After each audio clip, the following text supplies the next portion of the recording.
The little girl I nanny has recently been scared to nap in her room. Just now she pointed to an empty corner over my shoulder and said scary, so I left her in her crib upstairs for a nap. I usually lay next to her on the floor while she sleeps because she is very attached. She immediately started crying. So I was listening intently to the baby monitor while I zoomed to grab a glass of water and get back up there to her. Right before I opened her door, I thought I heard a low croony sing-song voice like with hers in the room. I threw open the door and it was just her, but it sounded like she had been talking to someone.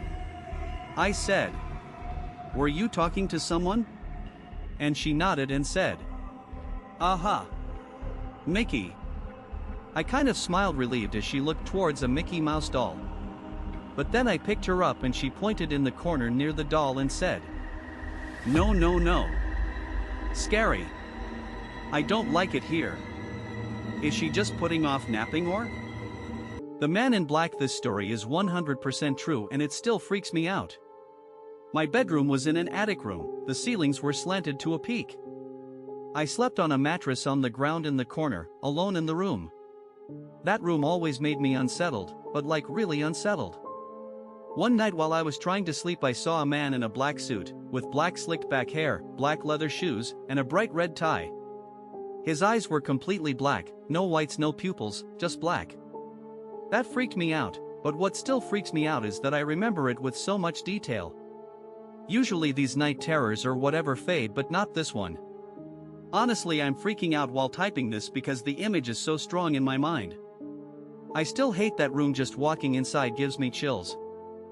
The moment I realized how naive I am, I work night shifts at a liquor store. There are some customers who come and ask for almond chocolate, nothing else, and walk away. I asked my manager to order more almond chocolate since it's highly requested at night. My manager seemed surprised. During the day they barely sell any almond chocolate. One night an odd guy walks in, asks for almond chocolate. I reply, "I'm sorry, we are out." Then he starts crying. He is going items frantically. He says, "I need aluminium foil now." I ask him to leave the store. I sit down to relax and I Google aluminium foil and almond chocolate. Turns out they do drugs using the aluminium foil. It's well known in the drug community, chocolates with nuts are wrapped in foil to prevent turning stale. My fat ass would have never thought someone is more excited about the wrapping than the chocolate. The puppy I never wanted when I was little, my mom told me never to go in the basement, but I couldn't help it. I wanted to see what was making that noise. It kind of sounded like a puppy, and I wanted to see the puppy, so I opened the basement door and tiptoed down a bit. I didn't see a puppy, but my mom yanked me out of the basement and yelled at me before I had a chance to look more. My mom had never yelled at me before, and it made me sad to the point of nearly crying. She scolded me and told me to never go into the basement again. She gave me a snack and that made me feel better, so I didn't bother to ask her why the boy in the basement was making noises like a puppy, or why he had no hands or feet.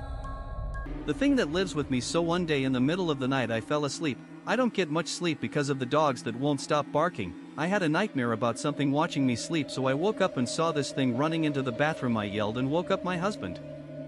He asked what happened and I explained to him. He checked everywhere and told me nothing was here. Then we heard a knock on the door and there was nothing there, so we tried to go to sleep until he told me the next morning he had to use the bathroom at 3 a.m. and he looked at me. There was a shadow figure watching me sleep and was standing next to me. We are now trying to find a new home. There is a demon in our bottle of milk. There is a demon in our bottle of milk. I know it and nobody else. Because they are all possessed. Not in the movie kind of way, no. More in a subtle one. They are not screaming or crawling on walls. But my vegan daughter has begun to eat meat again from one day to another. And my wife, my wonderful wife, starts to throw bugs from the walls in the meals she is cooking. And I don't even know where these bugs are coming from. All that since people in our house started drinking from the bottle of milk. I can't prove it. But I know it. And my friends from the church know it too.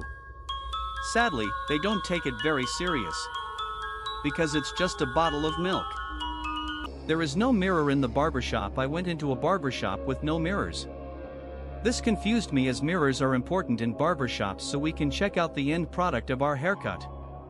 When the barber finished cutting my hair, he asked me, "Would you like to check your haircut?" To which I replied, yes please. He then started to strangle me by using a chokehold called the guillotine choke. I then started to feel unconscious and felt like I was floating in the air. I then witnesses seeing myself sitting on the barber chair with me being choked out. I was able to check out my haircut, which was fine. I must have been close to death because my spirit was coming out of the body and I could see everything. Then the barber let go of the chokehold and my spirit or soul went back into my body, and I turned round to the barber and said, the haircut looks fine. Thoughts on creepy encounters. Me and my BF were at a school parking lot hanging out. We were standing outside my car when a car parks next to us. The passenger's window goes down and we see two men. The driver asks us for Marie. We tell him we don't know anyone by that name. The driver then asks us if we're from around town. My boyfriend says yes, but we don't know any Marie. The driver takes a long awkward moment, nodding his head and looking at my boyfriend. He says thank you and leaves. We thought he was gone, but he just parked outside the school, on the main street. My BF and I left ASAP. Could this have been a drug exchange, trying to rob us? The vibes were weird. 3 minutes after midnight I wake up. The sun is shining very brightly today. I go outside. I hope I'll find something green this time. I always look for green things. The ground is dry and hard. The air is still and warm. Everything is silent. Specks of gray dust are floating around. I try not to breathe them in. They taste really bad. I walk for a little while, but there is nothing to be seen. Nothing at all. There are no colors in this wasteland. I find a piece of cloth on the ground. It's covered in sand and dirt, but I pick it up anyways. Now I have something to cover my mouth with. That's very good. I keep walking. Finding the cloth was lucky. Enough luck for one day, but I still hope to find something green. The water doesn't count. Tiny light on the lake. This occurred this past summer, on a lake deep in the northwoods of Wisconsin. Around 10 p.m., while walleye fishing in the center of the lake, pretty far from shore, I noticed a dancing green light just above the water, quite literally right in front of me. It was tiny, like a bug. I watched it for a few moments, and pointed it out to my dad, who saw it as well. My first thought was a firefly, but those are typically yellow, not lime green. It was too dark to see anything other than the dancing light. After a few moments, the light then went straight down into the water. I could see the green light fade as it went deeper and deeper into the black water. No splash or noise of any kind. My dad said, "Now that's bizarre." To people who had encounters, hello everyone.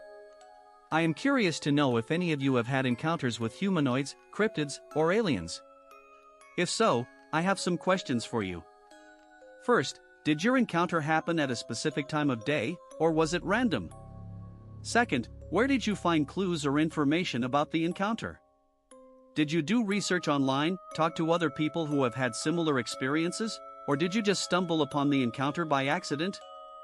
Lastly, I am curious about how you felt during the encounter. Were you scared, excited, or curious? And did you prepare in any way before the encounter, such as by bringing equipment or supplies with you? I personally believe in the existence of these types of beings, but I would love to see one with my own eyes to be truly convinced. If any of you have had such experiences, please share your stories and advice. Thank you. Vivid memory of flying the stairs down. Okay, so you've probably read about it already, but I have that weird and vivid memory, and not memory of a dream, of me being able to get down the stairs by levitating/flying/edit, floating when I was a child. I completely had forgotten about it, but the post from you/315 retro brought it back. I know it's not a dream because I remember dreams from my childhood, and it's not that. I just /can/remember having levitated from up the stairs to down in my childhood home, and I've read that many people remember that as well. In parallel, I've also read that many people have the strong memory of being able to breathe underwater as a child, even though it doesn't apply to me. Do you have such core memories? Why do we all have the same? What is going on during our childhood that we just can't comprehend? Voice came from my daughter. My daughter is 2 years old and can speak good, but her talk has that baby quality to it, meaning I know what she's saying but she doesn't pronounce them clearly. Tonight as I was putting her down for bed, I was doing the normal routine of getting her dressed, reading her books, saying her prayers and singing to her. As I was singing to her, I heard a voice come from my daughter, shut your mouth, and I was shocked for many reasons. 1. It didn't sound anything like my daughter. 2. It was pronounced clearly like a 6-year-old would say it. 3. We don't say that phrase in my house. Even if we did, we wouldn't say it around our toddler. It gave me the chills because as her dad I know my baby, all her mannerisms, how she speaks, how she acts, and so on. The voice that came out of her was not my daughter's voice. Has anyone else experienced something like this? Walking guy in front of my house. I was sitting outside of my house, smoking a cigarette. The way my house is set up, I'm hidden from foot/car traffic either way, although I can see them. As I was out there, a guy comes walking up the street toward my house. I'm around a corner to where I'll see him, but he wouldn't notice me. I see him, and as soon as he's in my line of sight, he looks over creepily quick and said something about Jesus, but I couldn't clearly hear him, so I said, "Excuse me?" He starts walking up into my yard and told me that he was blessing me and not to get the chip. Then he walks up and down the street in front of my house, just staring straight ahead. I'm not sure if he's guarding me or stalking me now. I texted my male neighbor and told him to keep an eye on him. Weird coincidences keep happening. 2 days ago I went to lock the door and I saw a man walk by my house. He paused and looked at me and was acting kind of weird. It's like he was afraid or something.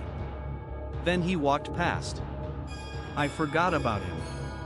I went the whole next day with it out of my mind. Then at night I went on the porch because I thought I saw movement, and I saw the same guy from the night before walk by, and we had the exact same interaction as the night before at the same time as before.